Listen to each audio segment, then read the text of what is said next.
இப்பொழுது நாம் மக்களை பற்றி அவங்க அவங்களோட பாதுகாப்பை பற்றி அவங்களுக்கு ஆறுதலாக இருக்கிறத பற்றி தான் யோசிக்கணுமே தவிர இன்னும் பிரச்சனையை தூண்டுவது போல வன்முறையை தூண்டுவது போல பேசுறது அப்படிங்கிறது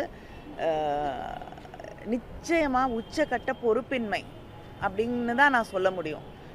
ஒரு சிச்சுவேஷனை அமைதியாக்க வேண்டியது தான் எந்த அரசியல் கட்சியாக இருந்தாலும் யாராக இருந்தாலும் அவங்களோட கடமை.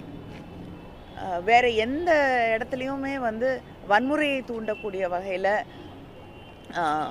இன்னும் உயிர் சேதமும் இன்னும் உயிரிழப்பும் இன்னும் ஒரு வயலன்ஸையும் உருவாக்கக்கூடிய பேச்சுக்கள் அப்படிங்கிறது தவிர்க்கப்பட வேண்டும். அதுக்காக தான் முதலமைச்சர் கூட நேற்று யார் மேலேயும் குற்றம் சொல்ல வேண்டிய தருணம் இது இல்லை அப்படிங்கிற ஒரு தொனியில் யாராக இருந்தாலும் யாரும் தன்னுடைய கட்சியை சார்ந்தவர்களோ மக்களோ பாதிக்கப்படக்கூடாதுன்னு தான் நினைப்பாங்கன்னு ஒரு மிக பெருந்தன்மையோடு ஒரு விஷயத்தை சொல்லியிருக்கக்கூடிய ஒரு சூழலில் வன்முறையை தூண்டக்கூடிய செயலில் யார் ஈடுபட்டாலும் அது பொறுப்பின்மையின் உச்சகட்டம்.